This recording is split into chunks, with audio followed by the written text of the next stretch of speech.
Welcome to Gapology Radio with your hosts Mark Tinas and Brian Brokoff, authors of the leadership development books Gapology, IMBAR, and Speed of Purpose.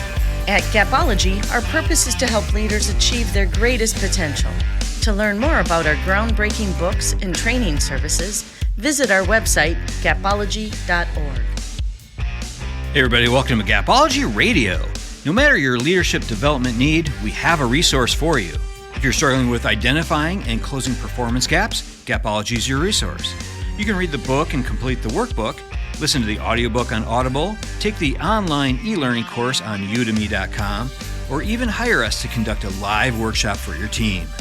If you're struggling with your identity or mindset and how you see your role in the workplace or even in your personal life, IMBAR is your resource. And if you want to define a clear and compelling purpose for your organization or your team, Speed of Purpose is your resource. Head on over to gapology.org for all the details. And as for tonight's show, we look at ways to create a culture of growth using Gapology. So let's go ahead and get the show rolling with Mark Tinas. Hey Mark, how you doing? Good, Brian. How are you? I'm good. I'm excited for tonight's topic. We're going to talk about growth, and as a learning and development professional, as far as my background and all that goes, I really love discussing anything around how to grow teams, grow individuals, grow people as a whole. And we're going to talk today about creating a culture of growth. So I think this will be a really interesting topic to cover. No, I love it. And growth is really a mindset that the leaders of an organization and the team can really project. And it's very powerful. So Go for it. Right. Yeah. So I thought I'd share. So one of my all-time inspirational idols that I just love is Tony Robbins. And besides Mark Tinas, I would say he's probably my second most inspirational person. Thank you for saving yourself there. Oh, I had that all planned. But so one of the things that Tony Robbins had talked about is something he calls the 6 human needs. And I'm totally paraphrasing here. And this is, 100 years ago that I ran across this from him. And he had done a lot of research with individuals, groups of people from all over the world, just about any country you can think of. And he found something very consistent, regardless of culture, race, ethnicity, wherever you're from, regardless of all that, he found very consistent 6 human needs. So these are 6 things that all humans, regardless where on the planet you're from. The first one's certainty. So people need certainty. They need to be able to count on things. Next thing is variety or uncertainty. So variety is something that humans need. They need, variety in their life. They need an assortment of things that they're connected with. The next one's significance. So humans need to feel significant. They need to feel that they're, part of something, that they're, connected to something. And the next thing is connection. So people need connection. They need to feel connected. The next one is contribute. So humans need to feel like they're contributing to something. And the last one is growth. And so when we were talking about growth, I thought, geez, this fits right in with something that all humans really need. And so I thought this would be something really kind of cool to talk about, looking at it through the Gapology lens. So what do you think, Mark? Oh, I love that. And growth is really what Gapology was all about. We examined the top 10% performers, that outlier group that was outperforming everyone else. Mm-hmm. And then we looked at the bottom 10% in contrast. And that's where Gapology was discovered. And of course, the difference between the top 10% and the bottom 10% is growth. So Gapology, closing the knowledge gap, closing the importance gap, and closing the action gap are all about growth. So Well done, Brian. Yeah, definitely. I think they're they're so connected to growth in many areas. So I think organizational growth, performance growth, interpersonal relationship growth. I think there's a lot of different ways to look at growth. Yeah, no doubt about it. I look at it as, you can grow the organization, you can grow a career, and you can grow as a person in your skills, and those become the most significant. So, right. And we talk about those in everything that we've done. So, well, let me jump in. Sure. So one of the keys to growth is that it be about the right stuff. So if you're going to close the knowledge gap, importance gap, and action gap on something, make it significant stuff, make it the right stuff. So when you set expectations around it, make it, again, the right stuff. Tie it to behaviors, and then tie it to a purpose. So when growth is about a purpose, something I really believe in, as an example, everything changes. Growth takes on a different meaning, and it becomes dramatically more significant. So when you simply look at Gapology, put it through the lens, again, of knowledge, importance, and action, but tie it to a purpose, growth is the thing. It's what we need to do. And it just takes on a totally different meaning. Yeah, I don't think leaders can just tell the team to grow. And I think it's hard for leaders to even tell themselves, you know what, Brian, you just need to grow. You just need to improve. You need to get better. You need to improve everything. I think it's hard to just tell people that. Connecting it to something that matters, making it significant, making it the right stuff, I think that connects it to people's emotions, to their beliefs overall. Yeah, well said. And growth is really, you look at it from an organization standpoint, it's a sign of health. Yeah. It means we're well. And it is inspiring to people that want to join the organization or that already are part of it, because it represents something every day that they can go after. And it creates greater meaning. And again, when it's tied to a purpose, it takes on this exponential growth that we've talked about in a book we wrote called Speed of Purpose. So growth is about the health of an organization. One of the things that we've found is that in order to grow, you need to observe things around you, and even the competition needs to be observed. So some organizations are, let's say, less than enthused to observe their competition. However, you should consider it a growth pattern. They may have figured out something that you don't know. That's okay. Because maybe when you observe it and see it and understand it, you can do it even better. So make sure that you know, as an organization, everything that your competition is doing, so that you can even do it better. And that becomes one of the keys to growth. So don't shy away from that. Yeah. Well, I think that's probably Apple's mantra, because I don't think they've really invented really anything. Everything that they put out is based on stuff that was previously discovered. And what they do, though, they look at it and say, how can we make it better? And they do. And they always make it better. It's always more sleek or more, easier to use or whatever. So I think there's a lot of power in that. There's really no need to completely start from scratch when there's people out there that are, creative, inventive, and can come up with great ideas. But, be open to learning from your competition. Be open to learn anywhere you can. Yeah. And be curious. Yep. And observe. Right. And again, it can be incredibly powerful. I eat every week at a chicken fast food place that says, every time I interact with every single person, they say, my pleasure. Yeah. I feel good about that. I do. Other places that compete with them have a random response to when I thank them for their efforts. But at this place, they consistently say, "My pleasure." Someone should have figured that out. They don't have a copyright on that phrase, so others could do that. Another place I eat at once a week does a triple review of my order. They repeat my order back 3 times at 3 different locations: when I order, when I pay, and when I pick it up.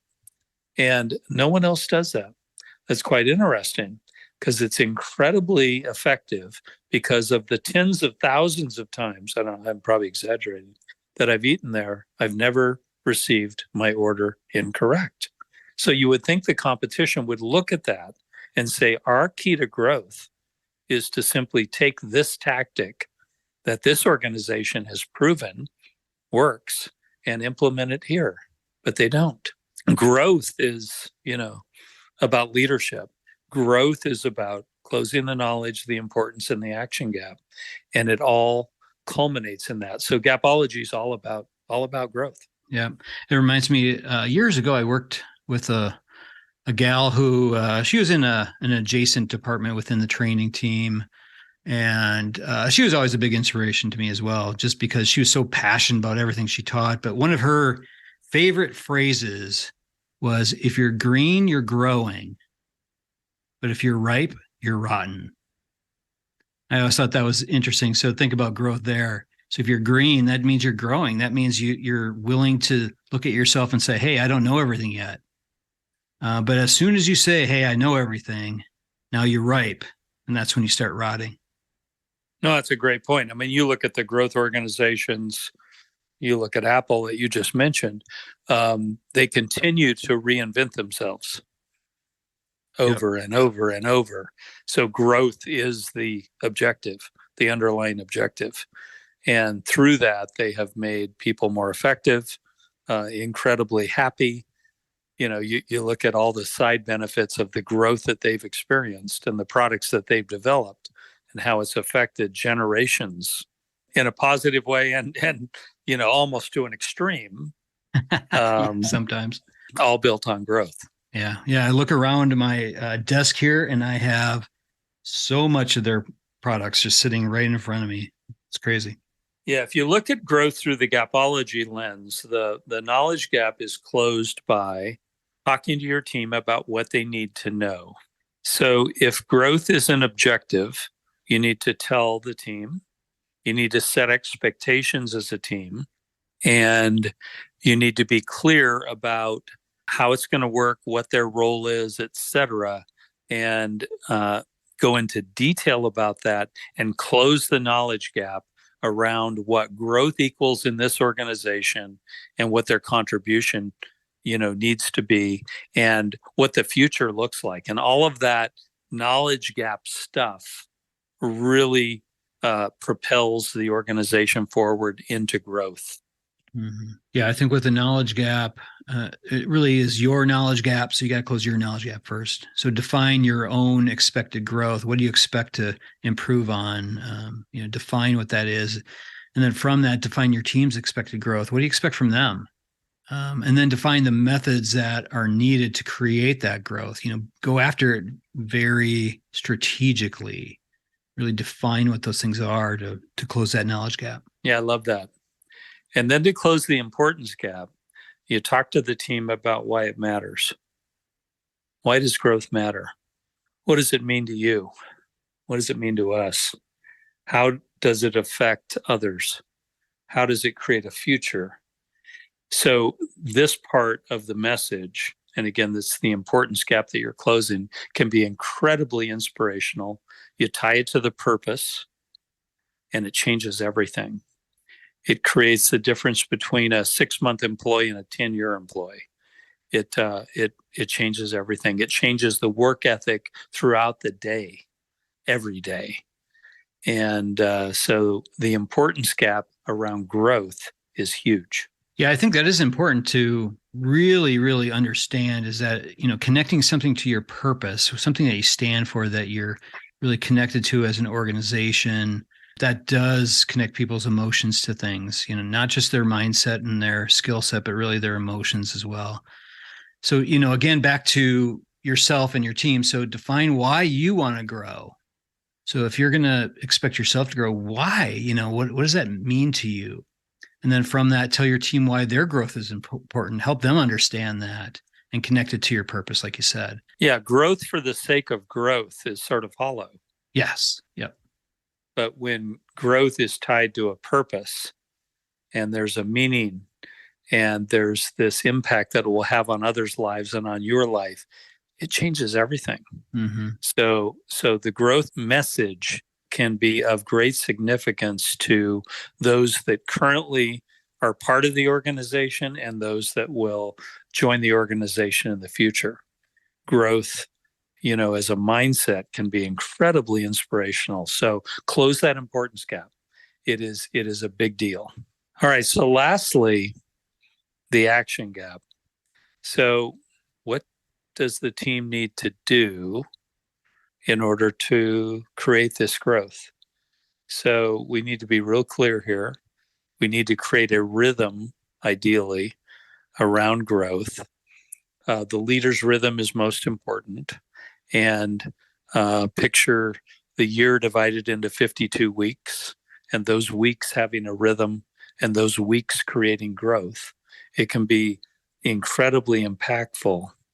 And then you look at the tactics, that come into play here: exception reporting, ranking, having expectations that are very clear to everyone, and then ranking them against that, celebrating. Celebrating's huge. Celebrate growth, celebrate the things that equal growth. We have a T-shirt, I think, Brian, that says "We are what we celebrate." We do. If we don't have one, let's create one today. But we are what we celebrate. So when you look at an organization, what they celebrate really represents their mindset.